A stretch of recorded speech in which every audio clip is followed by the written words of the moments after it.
Chào cả nhà, trong tập 5 của series vẽ cùng chuột, lớp vẽ online miễn phí vào tối thứ ba hàng tuần, gồm lớp học trực tuyến qua Zoom và phát lại trên kênh YouTube này.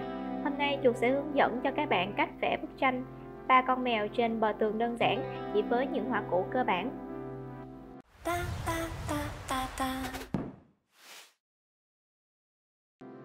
Các bước thực hiện chuột cũng sẽ để trên màn hình và ghi chú timeline trong phần mô tả để các bạn tiện theo dõi. Không để cả nhà chờ lâu nữa, chúng ta vào bài với bước đầu tiên luôn luôn là phác thảo để định hình, sắp xếp vị trí các phần của bức tranh sao cho hợp lý và thuận mắt. Trên màn hình các bạn đang thấy là ảnh phác thảo mẫu để tham khảo về tỷ lệ bút hụt. Chúng ta cùng xem ảnh và video để thực hiện bước phác thảo này nha.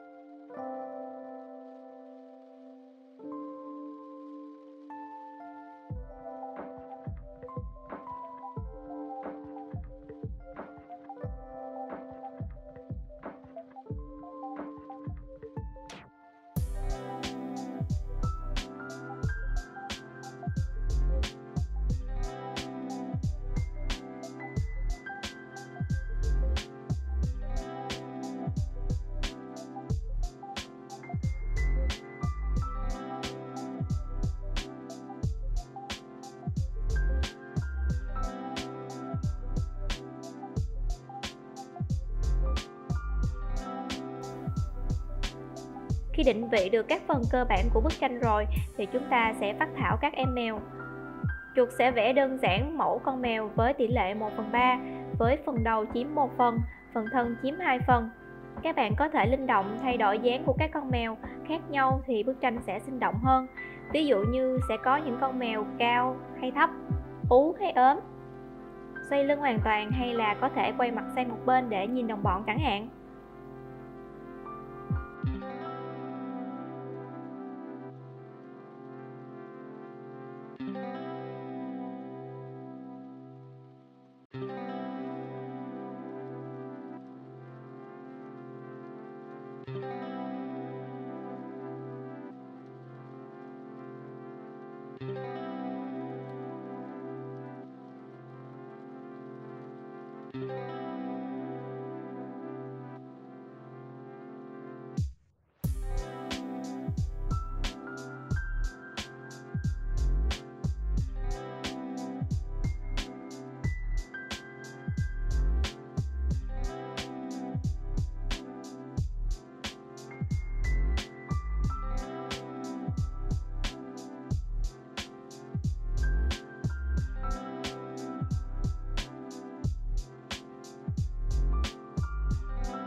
Phác thảo xong, chúng ta sẽ lần lượt tô màu.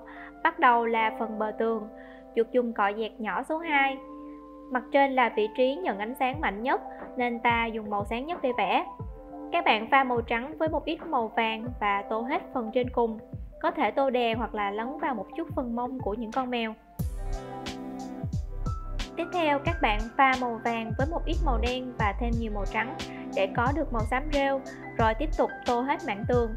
Trong quá trình tô ta sẽ giữ nguyên cọ và lấy thêm màu trắng để tô đè, phối trộn thêm vào để vẽ toàn bộ mảng tường.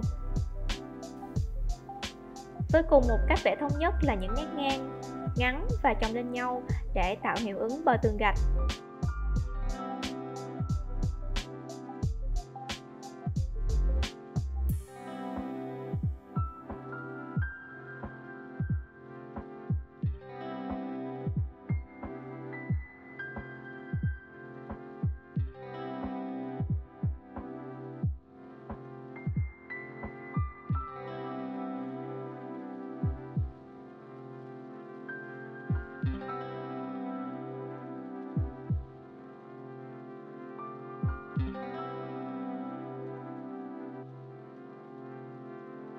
Vẽ xong phần gờ tường, các bạn pha màu đen, vàng và màu đỏ để được màu nâu. Sau đó vẽ một đường viền nhẹ bên dưới gờ tường để tả phần bóng đổ nhô ra của gờ xuống mảng tường bên dưới.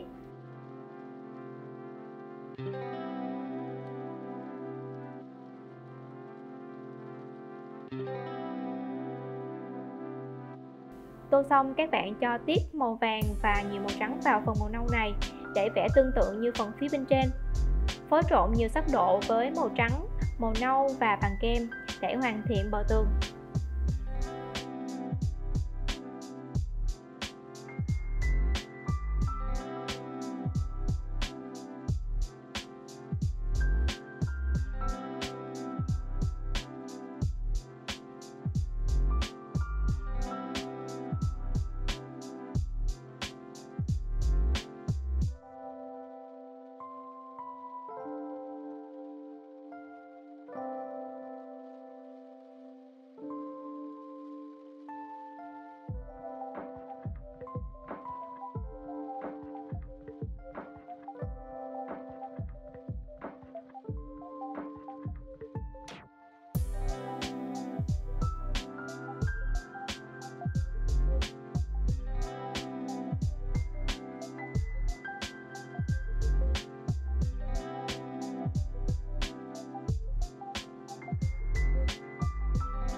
Bước thứ ba, chúng ta sẽ vẽ phần nền lá cây.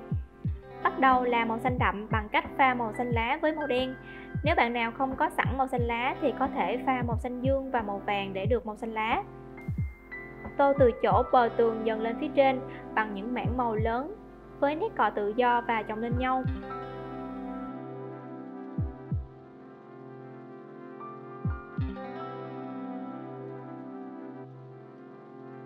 Để tô màu được đẹp và nhanh, các bạn hãy đi đường viền trước sao cho thật sắc nét xung quanh các con mèo và bờ tường, sau đó thoải mái tô kín phần còn lại.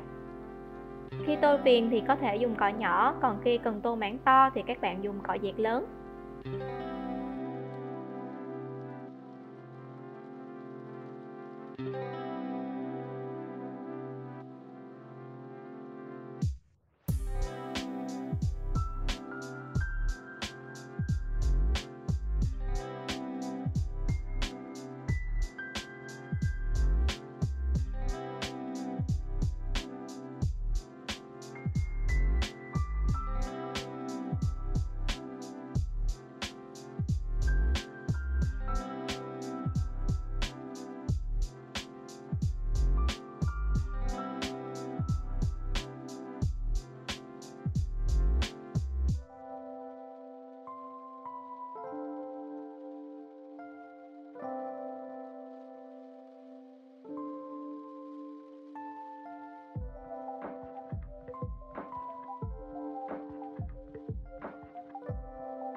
Màu xanh đậm này chỉ cần tô 1/2 mảng cây thôi. Sau đó chúng ta pha dần thêm màu xanh lá cho tươi hơn và trộn dần thêm màu vàng vào nữa. Vẫn giữ những nét cọ tự do, chỉ cần lưu ý là phần dưới của hàng cây thì tối hơn và tươi dần lên phía trên. Trong mảng lá thì cũng phối trộn nhiều độ màu từ xanh đậm, xanh tươi đến vàng để tranh có chiều sâu hơn, tránh tô một màu mịn hay chuyển màu nhìn sẽ không tự nhiên.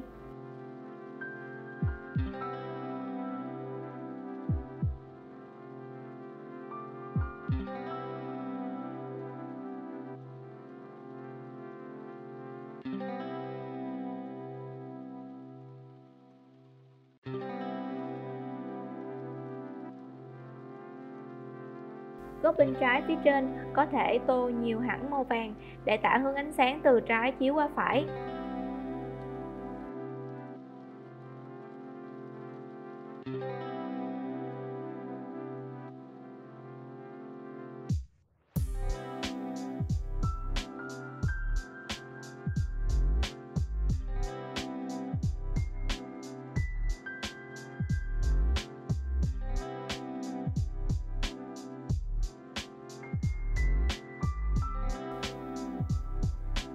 Khi đã vẽ xong nền lá, chúng ta chỉ cần nhấn nhá thêm một chút để phần lá nổi bật hơn. Các bạn sử dụng cọ nhỏ, vẫn dùng phối trộn các tông màu của cụm lá, nhưng vẽ những chiếc lá rõ ràng hơn và vẽ xéo theo một chiều nhất định. Tăng sự tương phản bằng cách thêm những màu thật sáng như là màu vàng nhạt pha với thật nhiều trắng và thật đậm, thậm chí là có thể dùng màu đen để nhấn nhá. Mọi người cùng quan sát chuột vẽ và cùng thực hành nha.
Bước cuối cùng là thêm bộ lông cho các bạn mèo nữa là sẽ hoàn thành. Đoạn này các bạn có thể tham khảo ảnh chụp của nhiều bé mèo, thích em nào thì sẽ bắt chước vẽ lông của em đó. Chuột sẽ vẽ một em bé vện xám, một bé tanh thể và một bé vàng vàng. Các bạn có thể tô màu nền trước rồi vẽ vện lông, hoặc là chia mảng màu trước rồi mới tô sâu. Ranh giới giữa các mảng màu ta cần tán nhẹ để phần lông không bị quá gắt.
Sau cùng, nhớ là vẽ phần bóng của mấy chú này lên bờ tường nha mọi người.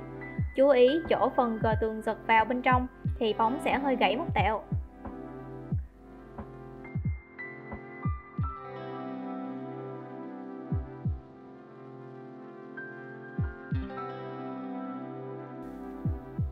Chuột có một vài gợi ý để các bạn biến tấu thêm cho bức tranh này.